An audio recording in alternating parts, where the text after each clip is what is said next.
अगर हिंदुस्तान का media independent होता तो प्रधानमंत्री का बायकॉट करता। नमस्कार, मेरा नाम है आयुषी गौड़ और आप देख रहे हैं फोर्थ पॉइंट न्यूज। आज के इस विशेष शो की शुरुआत सीधे शब्द से।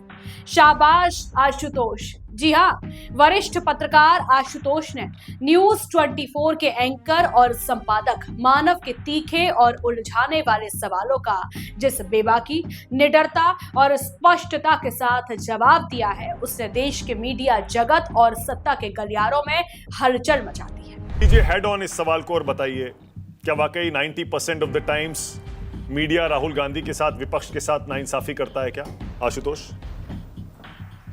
अब 90% क्यों कह रहे हैं? 100% कहिए ना।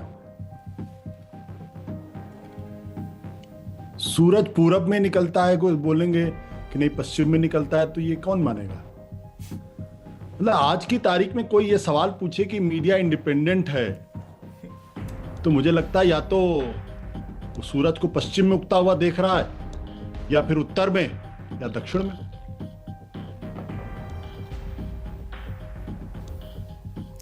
लगता है कम बोलने के मूड में है आप आज। आप खामोशी से बहुत कुछ ज्यादा कह जाना चाहते हैं। नहीं, मैं अपनी बात। और 100% मत बोलिए आशुतोष, उस 100% में आप भी आते हैं, क्योंकि मीडिया का मतलब सिर्फ मीडिया नहीं होता। इंडिपेंडेंट जर्नलिस्ट, यूट्यूबर, पत्रकार जो अखबार में होते हैं या जो वेब में होते हैं, सब आते हैं उसमें। आप भी उसमें शामिल हैं। 100% का मतलब आशुतोष उसमें आप भी आ गए। हाँ, मैं अपने को भी जोड़ता हूं उसमें। आप भी राहुल गांधी के साथ नाइंसाफी करते हैं, विपक्ष के साथ नाइंसाफी करते हैं आशुतोष? बिल्कुल नाइंसाफी करते हैं। कैसे करते हैं, क्यों करते हैं, बताइए। किया कीजिए।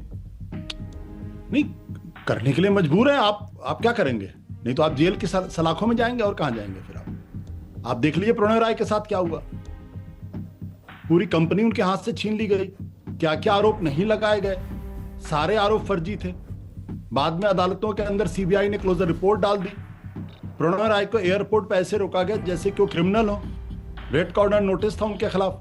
हुआ क्या? वरिष्ठ पत्रकार दीपक मैनी जी, जिनके पास पत्रकारिता का 40 वर्षों का लंबा और बेदाग अनुभव है, वे कहते हैं कि 2014 के बाद से भारत में पत्रकारिता का म्यार जिस तेजी से गिरा है, वैसा पतन आजाद भारत के इतिहास में कभी नहीं देखा गया। आज आलम यह है कि मुख्य धारा के किसी टीवी एंकर या पत्रकार में इतनी हिम्मत नहीं बची कि वह हुक्मरानों की आंखों में आंखें डालकर सत्ता से सवाल पूछ सके। लेकिन जब आशुतोष ने ऑन एयर टीवी स्क्रीन पर यह कड़वा सच उधेड़ कर रख दिया कि पूरी प्रेस और पत्रकार सरकार से डरते हैं, तो ये सिर्फ एक जवाब नहीं था, ये आज के गोदी मीडिया के मुंह पर एक जोरदार तमाचा था।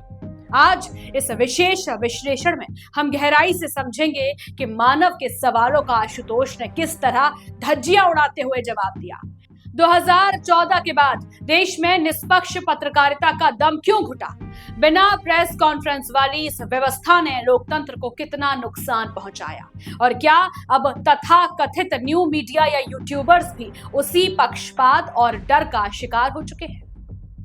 आइए सबसे पहले इस पूरे एपिसोड की मुख्य परत को खोलते हैं। न्यूज 24 के एंकर और एडिटर मानव जब स्टूडियो में आशुतोष से सवाल पूछ रहे थे, तो उनकी कोशिश वही थी जो आज के अधिकांश टीवी चैनलों की रणनीति रहती है, विपक्ष को कटघरे में खड़ा करना और सत्ताधारी पक्ष से ध्यान भटकाना। लेकिन आशुतोष कोई नौसिखिया पत्रकार नहीं है। उन्होंने न केवल मानव के गढ़े हुए नैरेटिव को ध्वस्त किया, बल्कि यह साफ कह दिया कि आज का मुख्य धारा मीडिया अपने बुनियादी धर्म से भटक चुका है। जब उनसे गोदी मीडिया और सरकार के दबाव को लेकर सवाल पूछा गया, तो उन्होंने बिना किसी हिचकिचाहट के कहा, हाँ, आज पूरी प्रेस और देश के ज्यादातर पत्रकार सरकार से डरते हैं, वे सवाल पूछने की हिम्मत नहीं रखते।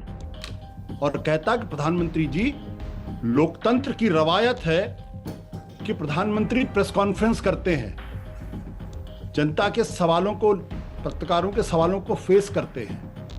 हिंदुस्तान के इतिहास में एकमात्र प्रधानमंत्री हैं जिन्होंने 12 साल में एक भी प्रेस कॉन्फ्रेंस नहीं की। अमित शाह की प्रेस कॉन्फ्रेंस में अगर आप जाएंगे तो आपको अंदाजा लग जाएगा वह कैसे और किस तरीके की प्रेस कॉन्फ्रेंस होती है, कैसे पत्रकारों को डांटा जाता है और किस तरीके के सवाल वहां पूछे जाते हैं। और तो नहीं, तो ज्यादातर संपादकों और एंकर्स का खाली व्हाट्सएप ग्रुप खाली अगर आप एक बार चेक कर लीजिएगा, जो कभी ना कभी एप्स्टाइन फाइल की तरीके से पब्लिक होगा, तो पता चलेगा कहां से उनके एडिटर्स कहां बैठते हैं, किस तरीके के इंस्ट्रक्शंस आते हैं, कैसे एजेंडा सेट किया जाता है। तो इसीलिए मैं ज्यादा नहीं बोलना चाहता था, क्योंकि और आपको क्या जेल जाने का डर है आशुतोष? आप तो हमेशा कहते हैं बिल्कुल मैं डर डरता है। नहीं। क्यों नहीं डर है? नहीं, क्या किसको नहीं डर है? अगर एक विश्वविद्यालय का प्रोफेसर बिना किसी कारण के उसको आप जेल में डाल दें, तो हर आदमी डरा हुआ है यहाँ पे।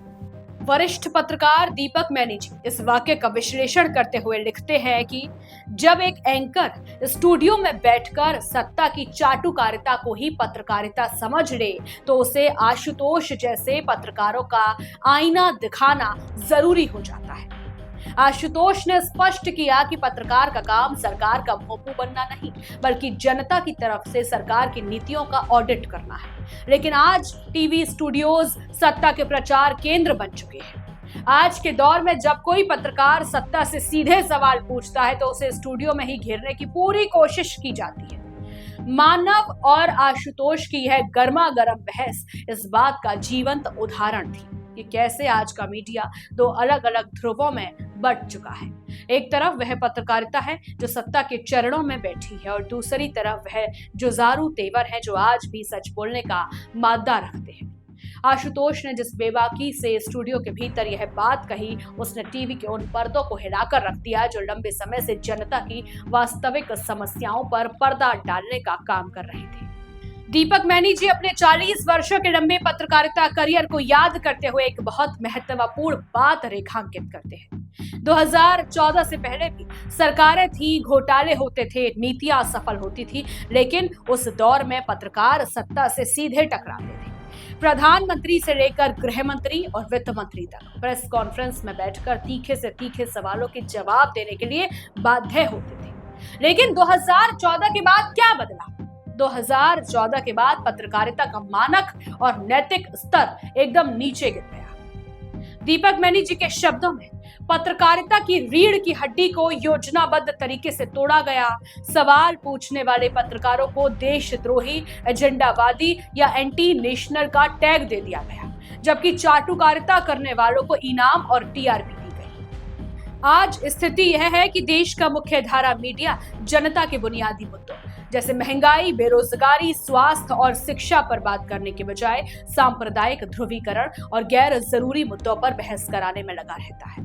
जब आशुतोष ने सच को उजागर किया, तो यह केवल मानकों के सवालों का जवाब नहीं था, बल्कि उन तमाम चाटुकार पत्रकारों के चेहरे से नकाब हटाने का काम था। दीपक मैनी जी बताते हैं कि 4 दशकों में उन्होंने कई उतार चढ़ाव देखे हैं। आपातकालीन का दौर भी देखा, लेकिन ऐसी वैचारिक संकट और मीडिया की ऐसी लाचारी उन्होंने कभी नहीं देखी। जब मीडिया खुद पहरेदार की जगह सत्ता का सुरक्षा कवच बन जाए, तो लोकतंत्र की नींव अपने आप हिलने लगती है। आशुतोष ने इसी गहरी बीमारी पर सीधे उंगली रखी है। इस पूरी बहस में एक सबसे बड़ा और बुनियादी सवाल खड़ा होता है, जवाबदेही का। नरेंद्र मोदी जी देश के पहले ऐसे प्रधानमंत्री हैं जिन्होंने अपने पूरे 10 से 12 साल के कार्यकाल में एक भी खुली गैर स्क्रिप्टेड प्रेस कॉन्फ्रेंस नहीं ली। सोचिए, विश्व के सबसे बड़े लोकतंत्र का मुखिया कभी देश के पत्रकारों के सामने बिना तैयारी के सवालों का जवाब देने के लिए नहीं बैठता। साक्षात्कार दिए भी जाते हैं तो केवल चुने हुए एंकरों को, जहां सवाल पहले से तय होते हैं और आम खाने से लेकर पर्स में पैसे रखने तक के हल्के फुल्के सवाल पूछे जाते हैं।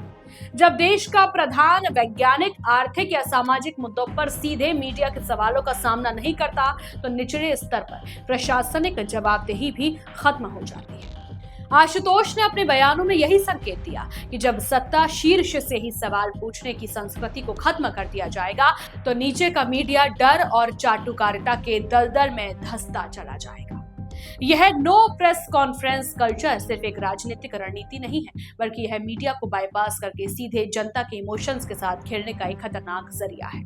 जब प्रेस से संवाद बंद हो जाता है, तो प्रेस जनहित के बजाय सत्ता के दरबार की चाटुकारिता करने लगती है। यही वह तंत्र है जिसने आज भारतीय लोकतंत्र के चौथे स्तंभ को लगभग पंगु बना दिया है।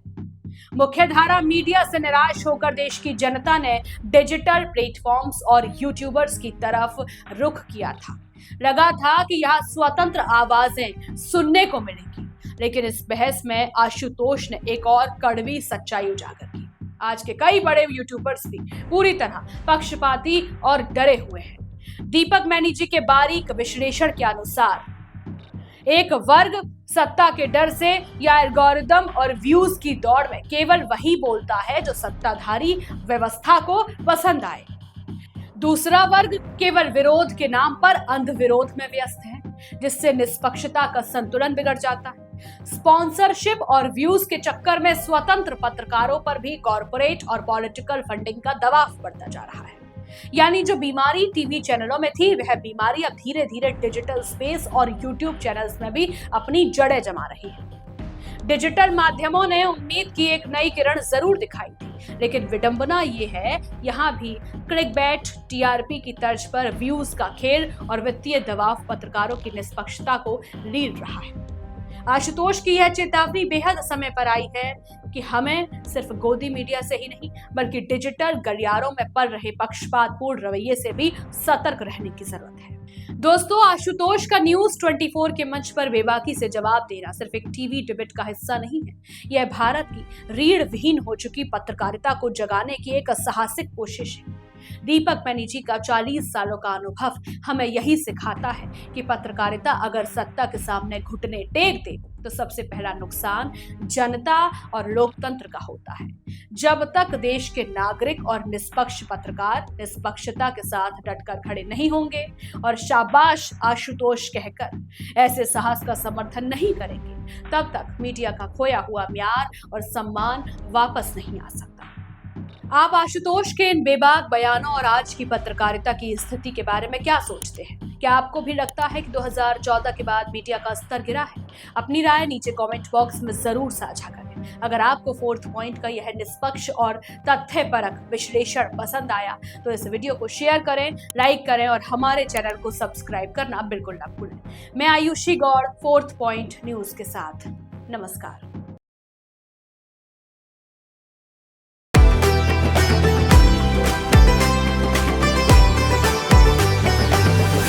Point.